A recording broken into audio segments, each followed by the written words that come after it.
உங்களுக்கு 2 by 2 matrix அந்த 3 by 3 matrix eigen value, eigen vector find out பண்றது மட்டும் தான் உங்களோட கான்செப்ட். சரி இவ்வளோ கான்செப்ட் வருது 2 பை 2க்கு இவ்வளோ வரும்னா 3 பை 3க்கு வந்து ரொம்ப பெரிய கான்செப்ட் போகும். அதுக்காக என்ன ம் 2 பை 2 மேட்ரிக்ஸ்க்கு எப்படி கண்டுபிடிக்கிறாங்கன்னா lambda square minus S1 lambda plus S2 equal to 0. சரிங்களா? ஒரு 2 பை 2 எப்படியாப்பட்ட மேட்ரிக்ஸ் கொடுத்தாலும் இதுதான் ஃபார்முலா. சரி என்ன S1னா யாரு? S2னா யாரு? அப்படிங்கிறத ஒரு ஃபார்முலாவா கொடுத்துடலாம். S1 value, S2 value. S2 is nothing but determinant of A ன்னு எழுத சொல்றேன். S1 is nothing but sum of the main diagonal. Sum of the main diagonal. அதை எழுதினா போதும் அப்படிங்கிறோம். சரிங்களா? இது என்ன? Sum of the main value. S2 வேணா determinant of A. ஃபார்முலாவா சார்? இது ஃபார்முலா. நீ அவ்வளவு பெருசு கால்குலேஷன் போறதுக்கு கேரக்டர்ஸ் ஈக்குவேஷன் வச்சு ஐகன் வேல்யூ கண்டுபிடிக்கிறதுக்கும் கேரக்டர்ஸ் ஈக்குவேஷன் கண்டுபிடிக்கிறது இந்த ஃபார்முலா ரொம்ப ரொம்ப ஈஸியா இருக்கும். சரிங்களா? என்னது sir? Lambda square minus S1 lambda plus S2. Equal to 0. S1 என்ன? S1 தான் சொன்னேன். சம் ஆஃப் த இதுக்கு பேர் என்ன? Sum of the main diagonal. Sum of main டயகனல்னா சார்? மெயின் டயகனல் சொல்றேன். Main diagonal of A. ஒரு ப்ராப்ளம் சால்வ் பண்ணும்போது புரியும். இங்க வர பத்தி இங்க வர எலிமெண்ட் இங்க இந்த பக்கம் இப்படி மெயின் டயகனல் கார்னர் டயகனல்ல வர எலிமெண்ட் பேர் மெயின் டயகனல். ஓகே. S2 வந்து டிட்டர்மினன்ட் ஆஃப் A. இது வந்து என்ன சொல்றீங்க? Determinant of given matrix. Okay. Determinant of A. ஆமா given மேட்ரிக்ஸ். சரிங்களா? இது 2 பை 2 மேட்ரிக்ஸ். சரியாப்பா?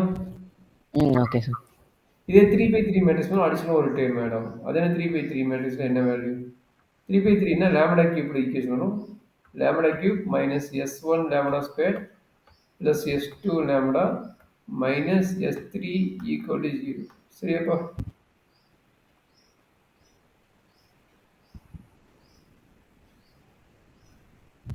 ஏப்பா ஸ்டாப் ஆயிடு. இது புரியுதா? Okay sir.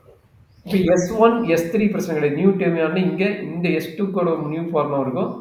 S1 ஓட ஃபார்முலா சேம் தான். S1 equal to இப்படி நோட் பண்ண இது சம். இந்த மாதிரி நோட் பண்ணா ஆல்ரெடி தெரியும் உங்களுக்கு இது சம்மேஷன். Sum of main diagonal. Sum of main diagonal. சரியாப்பா? S3ங்கிறது என்னன்னா ஆல்ரெடி நீங்க பார்த்ததா கடைசி டைம் எப்பவுமே டிட்டர்மினன்ட் ஆஃப் A வரும். சரிங்களா? இப்போ S2 தான் பிரச்சனை. S2க்கு என்ன ஃபார்முலான்னா நல்லா அண்டர்ஸ்டாண்ட் பண்ணிக்கங்க.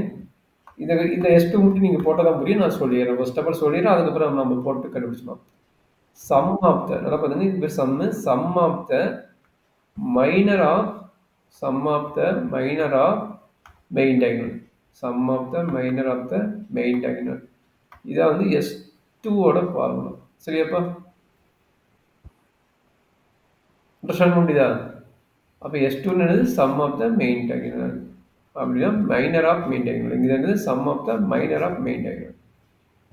சரியா கண்ணு? இந்த மைனர் எப்படி கண்டுபிடிக்கிறது ப்ராப்ளம் போட கற்றுக் கொடுக்குறேன். சரியா கண்ணு? ஃபார்முலா என்ன டவுட் இருக்கா? 2 by 2 matrix 3 by 3 matrix shortcut formula. Okay sir. Note பண்ண இப்போ மெட்டீரியல் நோட் பண்ணுறதா பண்ணிக்கோங்க. எழுதிட்டேன் சார். சார்